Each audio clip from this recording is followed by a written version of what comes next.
अस्सलाम वालेकुम। Welcome to our channel novelsology Urdu novels gallery. कैसे हैं आप सब लोग? मुझे मालूम है आप लोग बहुत गुस्सा है और मैं वक्त पर आप लोगों को नॉवेल नहीं दे सकी, एपिसोड्स नहीं लगा सकी, लेकिन मैं आप लोगों के साथ भी नाराज़ हूँ क्योंकि आप लोग भी सपोर्ट नहीं करते। इसलिए मेरा भी दिल नहीं करता कि मैं दोबारा एपिसोड्स बनाऊँ। जब आप लोग लाइक नहीं करेंगे, शेयर नहीं करेंगे, रिव्यूज़ नहीं देंगे, तो मेरा भी दिल नहीं करेगा कि मैं इतनी मेहनत करूं, 2-2 3-3 घंटे लगाऊं, एपिसोड्स बनाऊं, फिर उसको अपलोड करूं, थंबनेल बनाऊं, टाइटल बनाऊं। अगर आप लोग चाहते हैं कि आप लोगों को वक्त पर एपिसोड्स मिलें तो आप लोग लाजमी लास्ट में रिव्यू दिया करें, चैनल को सब्सक्राइब किया करें, वीडियो को लाइक किया करें, शेयर किया करें। चलें अब बढ़ते हैं अपनी एपिसोड की तरफ। नॉवेल है आवारगान इश्क, राइटर है मलाइका रफ़ी, एपिसोड नंबर है 26। जानते हो मैं क्यों आई हूँ यहाँ? आंखों में तंस लिए वो ज़यान आलम को देख रही थी, जबकि उसके अतवार देख के ज़यान की आंखों में तासुफ़ी था उसके लिए। मैं यावर शाह के लिए तुम्हें छोड़ गई थी, मैंने किसी और मर्द के लिए तुम्हें छोड़ा है, तुम्हारी मोहब्बत को ठुकराया है। अब समझ आई तुम्हें तुम्हारी औकात? वो जहरखान लेने में कह रही थी, जबकि ज़यान आलम भीचे उसे सपाट नज़रों से देख रहे थे। आ गई होगी समझ तुम्हें तुम्हारी औकात। मेरे पास दौलत है, कीमती लिबास है, महल में रहती हूँ मैं, अपना मनपसंद परफ्यूम यूज़ करती हूँ, मेरा ड्रेसिंग रूम कीमती ड्रेसेस, सैंडल्स, बैग्स, ज्वेलरी से भरी पड़ी है। उन्हीं में से कोई गिफ्ट भी ले आऊँगी तुम्हारी वाइफ के लिए भी। ज़यान ने मुट्ठियाँ भींच ली थी, तभी नज़रें फेर के जाने लगे थे जब दुरफ्शा ने उसका हाथ थामा था और वो झटके से हाथ छुड़ा के मुड़े थे। मेरी बात मुकम्मल नहीं हुई। उसके चेहरे पे धीमी मुस्कान थी।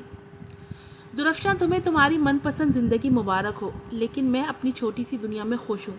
उनकी संजीदगी से कही बात पे दुरफ्शा हंस पड़ी थी। छोटी दुनिया, छोटा मर्द। हाँ, मैं यावर शाह जैसा ज़र्फ नहीं रखता कि तुम्हें हर मर्द को सौंप दूँ।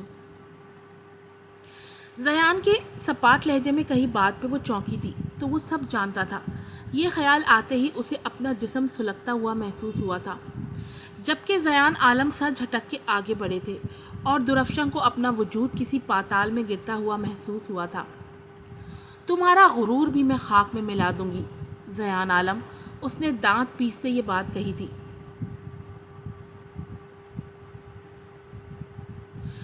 वो नन्ही सी जान रो रही थी और वो मजबूत जिस्म का मालिक गार्ड उसे कपड़े में लपेटे उस गंदगी के ढेर पे फेंक रहा था, जिसके सामने ही वो खस्ता हाल बस्ती थी, जहाँ के खस्ता हाल भिखारी बहुत भूख की सूरत में पत्थर अपने पेट पे बांध के सोते थे। एयर कंडीशन गाड़ी में बैठी माँ वो मंजर देख रही थी। बीच बाजार में कचमाला के हाथ से असल को छीन के वो भागा था और अब दुरफ्शा के हुक्म पे उसे गंदगी के ढेर पे फेंक के खुद गाड़ी में आ बैठा था। काम हो गया मैम जी। दुरफ्शा खामोश रही थी। वो साकित नज़रों से उस जगह को देख रही थी जहां उसके ही वजूद के हिस्से को फेंका गया था। गाड़ी चल पड़ी थी।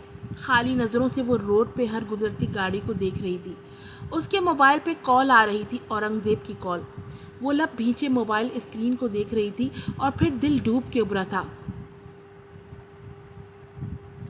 गाड़ी को फिर से उसी जगह ले जाओ, उसने कांपती आवाज़ में हुक्म दिया था और गाड़ी फिर से वहां पहुंची थी। वो तेज़ी से गाड़ी से उतर के उस गंदगी के ढेर के करीब गई थी, लेकिन वहाँ कोई असल नहीं थी। वो चारों तरफ भागने लगी, हर तरफ नज़रें दौड़ाई, लेकिन वहाँ असल का कोई वजूद नहीं था। असल, असल, कांपती आवाज़ में कहती वो वहीं लड़खड़ाई थी।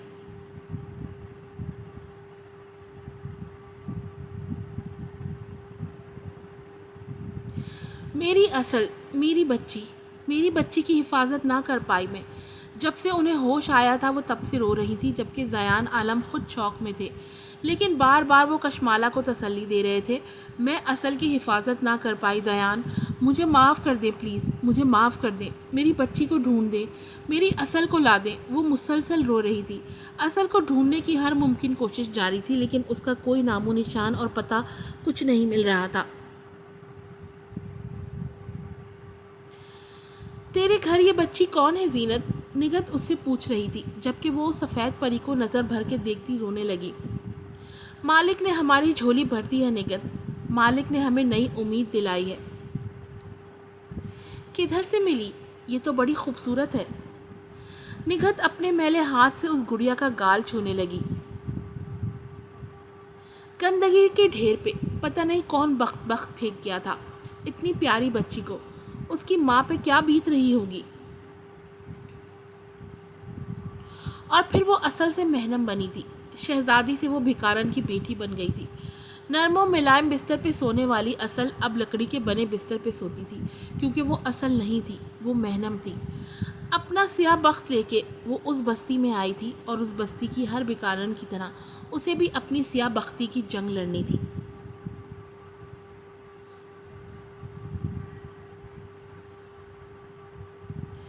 मैं तुम्हारा साथ दूंगा अगर तुम यावर शाह को ख़त्म कर दोगी। तो याद रखना, उसकी पूरी जायदाद की तुम मलका बनोगी और फिर ऐश की ज़िंदगी गुजारोगी तुम। औरंगज़ेब उसे नए ख्वाब दिखा रहा था, और वो उन ख्वाबों को पुरोने भी लगी थी, लेकिन अबरू उचका के वो ठटकी थी। तुम क्यों ख़त्म करना चाहते हो यावर शाह को? वो तो तुम्हें अपनी बीवी सौंप चुका है एक रात के लिए। मुझे उसकी नहीं तुम्हारी परवाह है दुरफ्शां।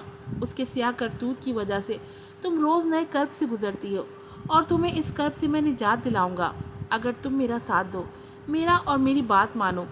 औरंगज़ेब उसे अपनी बातों के जाल में बुन रहा था, और वो भी उस जाल में फंसने लगी थी। क्या करना होगा मुझे? वो ना चाहते हुए भी सवाल कर बैठी थी। Very good. तुमने उसे इस कदर नशा करवाना है कि वो कोई भी हरकत करने के काबिल ना रहे। और फिर वो कह रहा था, जबकि दुरफ्शां उसके शैतानी जहन को समझने की कोशिश कर रही थी। और फिर वही हुआ जैसा कि औरंगज़ेब ने कहा था।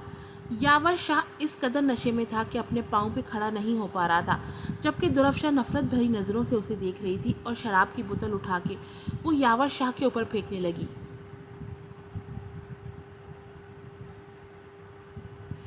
ये क्या कर रही हो पागल औरत? वो लड़खड़ाती जुबान में कह रहा था।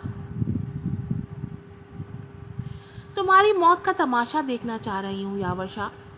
उफ, जानते हो कितना सुकून मिलने वाला है मुझे कुछ लम्हों में। सर्द आवाज़ में नफरत से फंकारती वो यावर शाह को देख रही थी। इसी बेडरूम में मेरी बर्बादी की शुरुआत हुई थी, और इसी बेडरूम में तुम दफन हो गए अपनी ग़िलाज़त समेत। देख रहे हो कितनी नफरत करती हूँ तुमसे। यावर शाह उठने की कोशिश में बार बार नाकाम हो रहा था। तभी दुरफ्शां ने उसे टांग रसीद करके फिर से गिराया था। रहो यहीं, कहाँ भागोगे? तुम में उठने की हिम्मत नहीं तो भागोगे कैसे? मुझे खुद से नफरत पे मजबूर कर दिया तुमने ज़लील इंसान। गलाजत के ढेर और गलाजत के ढेर को आग ही लगाई जाती है। और फिर उसने यावर शाह के वजूद को आग लगाई थी, और फिर तेज़ी से मुड़ के कमरे से बाहर जाने लगी जब दरवाज़ा लॉक हो गया। वो जल्दी जल्दी दरवाज़ा बजाने लगी, लेकिन औरंगज़ेब दरवाज़ा लॉक कर चुका था, और वो यावर शाह की करबनाक चीखें सुनने के लिए वहाँ रह गई थी।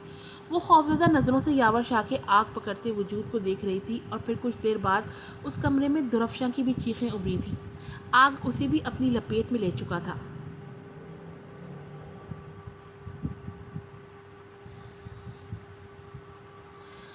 आपको पता है ज़यान आलम, हमारी असल कौन है? वो खुरदरी आवाज़ में कह रही थी, जबकि ज़यान आलम नम आंखों से उसे देख रहे थे। हमारी छोटी सी असल बहुत बड़ी हो गई है। बहुत खूबसूरत है वो, बहुत खूबसूरत।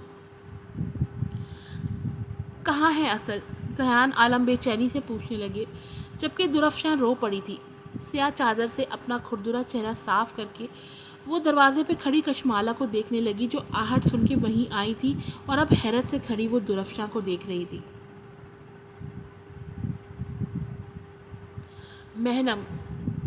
उसके मुंह से अल्फाज अदा हुए ही थे जब कशमाला ने अपने दिल पे हाथ रखा था।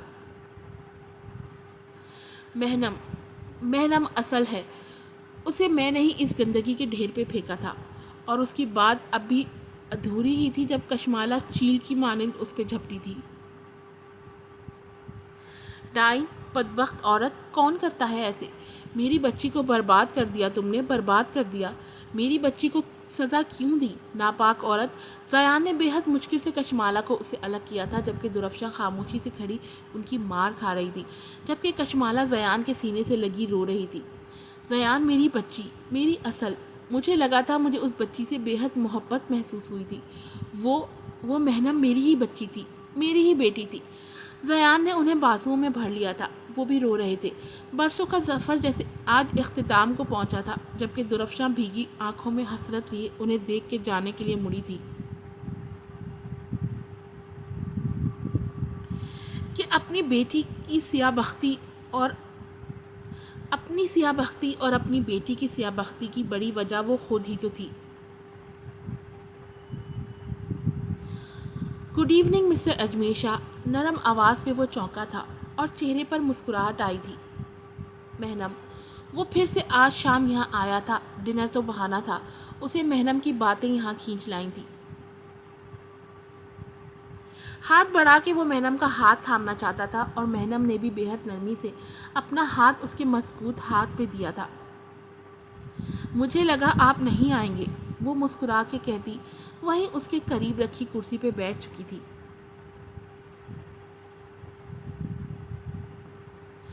اس میں دیمیر کی شباہت تھوڑی بہت تھی، بس وہ دیمیر کی طرح شاطر ذہن کا مالک نہیں تھا۔ وہ چہرے سے ہی بے حد نرم دل کا مالک لگ رہا تھا، اور مجھے لگا تھا شاید آپ مجھ سے بات کرنا ناپسند کریں۔ اجمیر کی بات پہ وہ ہنس پڑی تھی۔ کیوں نہیں کرنا چاہوں گی آپ سے بات اجمیر، میں کل رات تھوڑا سا اوور ہو گیا تھا۔ نو آئیڈیا، کیا کچھ بول گیا؟ اجمیر اپنی پیشانی کھجاتا کہنے لگا، لیکن مجھے اچھا لگا آپ کی باتیں سن کے، اتنا کچھ شیئر کیا آپ نے مجھ سے۔ مہنم اسے غور سے دیکھتی کہہ رہی تھی، جبکہ وہ نرم مسکراہٹ چھپا چہرے پہ سجائے ادھر ادھر دیکھنے لگا۔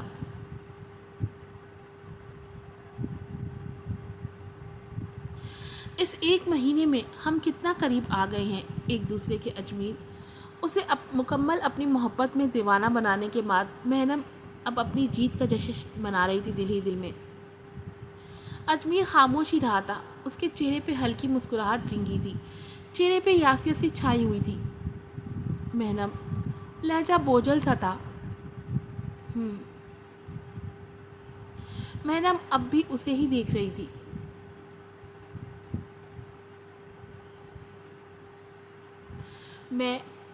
مہنم، میں محبت کرنے لگا ہوں تم سے، بے بسی سے کہتا وہ اب بھی ہلکا سا مسکرا رہا تھا، جبکہ مہنم کی آنکھیں چمکی تھی۔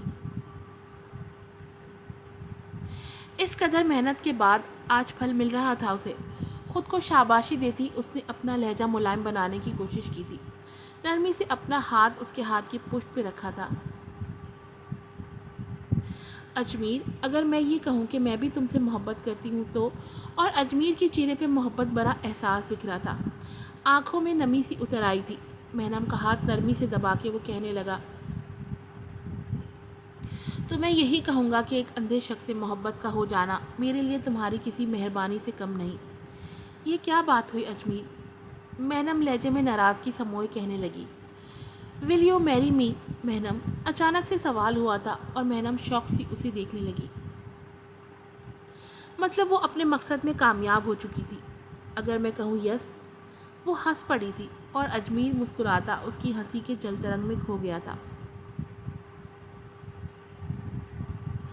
میں مہنم اجمیر شاہ اس بات کا اعتراف کرتی ہوں کہ میں نے اجمیر سے رشتے کی بنیاد جھوٹ اور دھوکے سے شروع کی تھی، اس سے چھوٹی محبت کا ڈھونگ رچا کے، دھوکے سے اس کی زندگی میں شامل ہو کے میں دیمیر نوفل شاہ سے بدلہ لینا چاہتی تھی۔ میں نے اپنا ماضی بتا دیا تھا اجمیر کو، لیکن دیمیر کا کبھی نہیں بتایا، اور نہ کبھی ہادی کا، کیونکہ مجھے معلوم تھا کہ دیمیر ہادی کو دیکھ کے پاگل ہو جاتا اور میرا سارا پلان برباد ہو جاتا۔ لیکن پلان تو تبھی برباد ہو گیا تھا جب دیمیر نے ہادی کو دیکھ لیا تھا۔ لیکن یہ بھی سچ ہے کہ اجمیر سے نکاح کے بعد میں نے کبھی دیمیر کا خیال بھی خود کو چھونے نہیں دیا۔ میں اسے اذیت دینا چاہتی تھی، لیکن میں اجمیر سے بے وفائی کا مرتکب نہیں ہونا چاہتی تھی، کیونکہ وہ بہت اچھا انسان ہے، بے حد اچھا۔ لیکن اب اس نے مسکرا کر اپنے قریب بیٹھے اجمیر کو دیکھا جو گلاسز لگائے باہر دیکھ رہا تھا، اور پھر ڈرائیور کو۔ یہ تو کوئی اور ہی راستہ۔ یہ روڈ تو گھر کی طرف نہیں جاتی، ہم کہاں جا رہے ہیں؟ گھر، یک لفظی جواب آیا تھا اجمیر کی طرف سے، لیکن یہ روڈ تو گھر کو نہیں جاتی۔